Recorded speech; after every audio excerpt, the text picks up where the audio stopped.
Saudara-saudari yang terkasih dalam Tuhan, Shalom. Dari bacaan pertama dari kisah para rasul, kita mendengarkan suatu kisah yang sungguh-sungguh membuat hati para murid menjadi gelisah. Di mana di situ ada indikasi bahwa Petrus memang sudah menjadi seorang pemimpin. Dan itu pernah dikatakan Yesus kepadanya, "Engkau Petrus, di atas batu karang ini aku akan mendirikan gerejaku." Maka atas inisiatif Petruslah bahwa jumlah mereka yang waktu itu menjadi 11 orang harus digenapi, tetap menjadi 12 orang. Itu adalah atas saran, pendapat dari Petrus. Kemudian Petrus juga membuat kriteria yang bisa menggantikan Yudas Iskariot, yakni seorang yang telah bersama-sama dengan Yesus, berkumpul bersama dengan Yesus sejak permandian Yohanes sampai kepada Yesus terangkat ke surga. Kisah ini juga mau mengatakan kepada kita bahwa menjadi orang yang baik, menjadi orang yang tulus, menjadi orang yang jujur dalam suatu kumpulan rupanya tidak mudah. Yudas Iskariot telah diserahkan kepadanya tugas yang mulia sesungguhnya oleh Yesus, mewartakan Injilnya, menyembuhkan orang sakit. Tetapi apa yang terjadi? Justru Yudas, salah seorang dari kelompok 12 itulah yang mengkhianati Yesus. Mengkhianati dengan cara yang sungguh mantap, dengan memberikan ciuman kepada Yesus. Ciuman yang sesungguhnya adalah tanda dari cinta, tetapi ciuman kali ini adalah terdorong oleh nafsu akan harta. Karena imam kepala dan kepala Sanhedrin menawarkan sejumlah uang kepadanya. Dalam hidup kita pun bisa terjadi demikian. Dalam kelompok-kelompok kita, dalam keluarga kita, bisa saja di antara anggota keluarga ada yang tidak setia, ada yang mengkhianati. Dalam hidup perkawinan bisa saja terjadi demikian. Bahkan semakin sering terjadi seperti itu. Tidak hanya terjadi di kota-kota besar, di kampung-kampung pun bisa terjadi pengkhianatan antara suami dan istri, antara anak dengan orang tua, antara orang tua dengan anak-anaknya, dan dalam seluruh lini kehidupan kita. Ada terjadi ketidakjujuran, menyeleweng karena ada tawaran yang lain, yang mungkin lebih indah, yang mungkin lebih menjanjikan, yang mungkin lebih nikmat daripada janji yang diungkapkan, bahkan mungkin secara bersama-sama. Naas bagi Yudas Iskariot, setelah peristiwa itu terjadi, penyesalan terjadi kemudian. Dikatakan tadi, perutnya terbelah sampai keluar. Ini juga menjadi pertanyaan, mengapa kecelakaan seperti itu sampai dituliskan dalam kitab suci? Tradisi mengatakan bahwa Yudas Iskariot itu adalah membunuh dirinya sendiri. Maka tadi dalam bacaan itu dikatakan, tanah tempat dia itu disebut menjadi tanah darah. Saudara-saudara yang terkasih dalam Tuhan, ini mau mengatakan sejarah dan perjalanan kehidupan kita tidak selalu berjalan dengan baik. Karena setan selalu berusaha untuk menggoda kita, untuk mengatakan yang lebih baik, yang lebih menjanjikan. Setan selalu bekerja dengan caranya sendiri. Bahkan dia juga bisa bekerja seperti cara Allah bekerja dalam hidup kita. Karena itu, hati Yesus menjadi gundah. Satu. Kedua, sejarah keselamatan itu juga ternyata sudah dinubuatkan dalam kisah perjalanan Allah dengan bangsanya Israel. Sudah dibuatkan oleh para nabi, juga dituliskan dalam kitab Mazmur. Tadi dikatakan dalam Injil, Aku telah menjaga mereka dan tidak ada seorang pun dari mereka yang binasa selain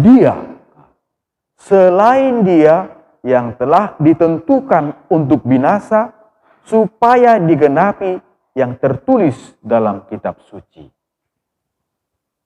Apakah yang dimaksud yang dinubuatkan itu adalah Yudas Iskariot? Jawabannya bisa dua. Bisa ya, bisa tidak. Atau apakah Allah telah merancang sedemikian? Jawabannya itu urusan Tuhan.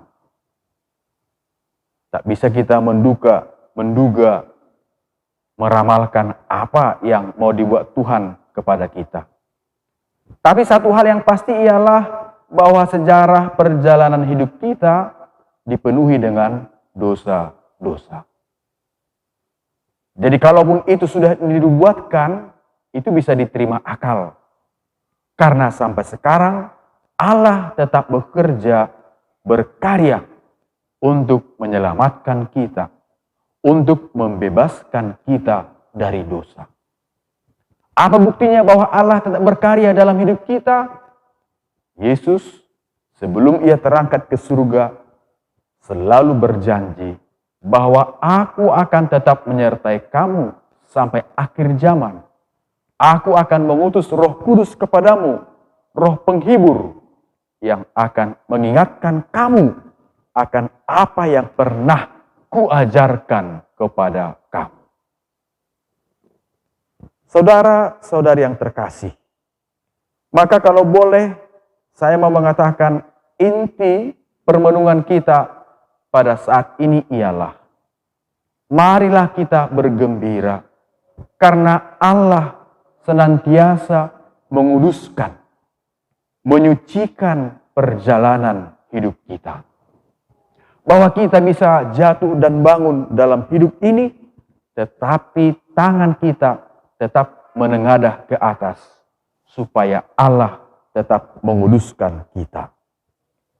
Maka Yesus berdoa bagi para murid-Nya, Aku tidak meminta supaya engkau mengambil mereka dari dunia, tetapi supaya engkau melindungi mereka dari yang jahat. Sekali lagi, tetapi supaya engkau melindungi mereka dari yang jahat. Sejarah hidup kita adalah penuh dengan kelabu, penuh dengan kesulitan. Dan tatkala dalam kesulitan itu, kita mengalami banyak godaan-godaan dalam hidup kita. Kemudian Yesus juga mengatakan, apa identitas kita sebagai ciptaannya. Yesus katakan, mereka bukan dari dunia. Bahkan menyatakan sama seperti dirinya, sama seperti aku, bukan dari dunia. Ya kan? Mereka bukan dari dunia, sama seperti aku, bukan dari dunia. Tapi karena setan juga tetap bekerja, Yesus minta kepada Bapaknya, kuduskanlah mereka dalam kebenaran. Firman-Mu adalah kebenaran. Oleh karena itu kita harus mengakui bahwa panggilan hidup kita sebagai orang Kristen adalah panggilan kepada kesucian.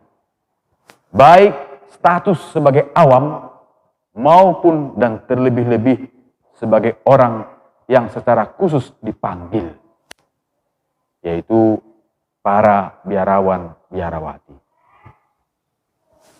Kita dipanggil menuju kekudusan, menjadi hidup kudus, menjadi hidup suci. Paus Fransiskus dalam membuat contoh-contoh dalam khotbahnya itu selalu konkret. Misalnya Paus pernah mengatakan, kekudusan itu tidak harus bahwa kaki kita tidak menyentuh bumi.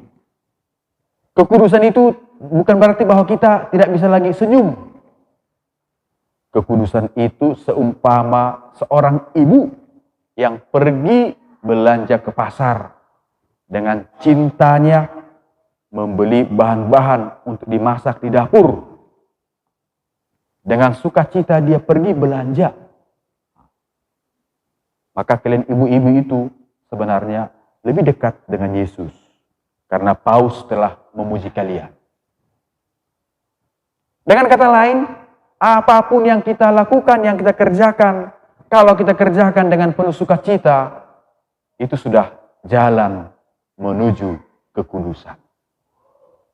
Maka orang yang penuh dengan sukacita tentu tidak mudah mengeluh,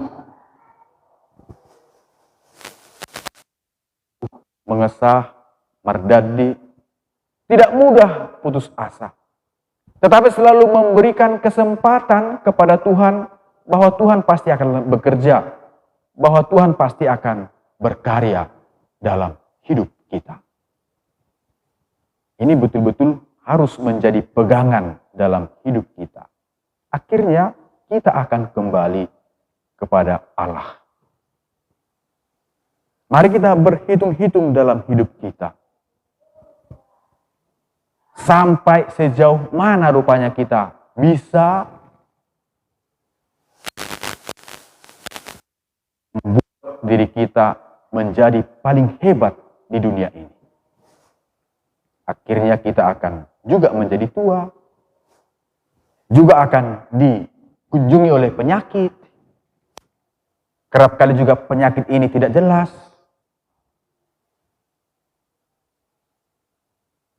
Para santo-santa kita ternyata dalam merebut kesucian itu juga tidak mudah.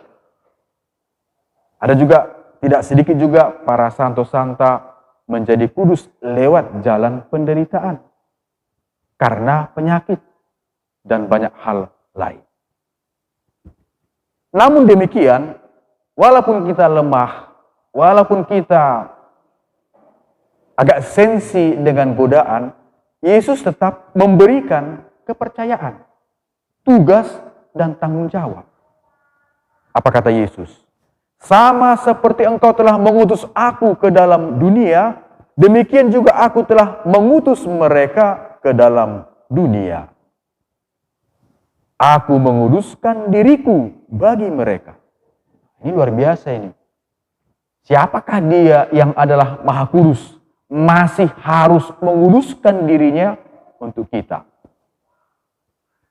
Seperti dalam doa Bapa kami, kita berdoa demikian. Bapa kami yang ada di surga, dimuliakanlah atau dikuduskanlah nama-Mu. Siapa yang bisa menguduskan Tuhan?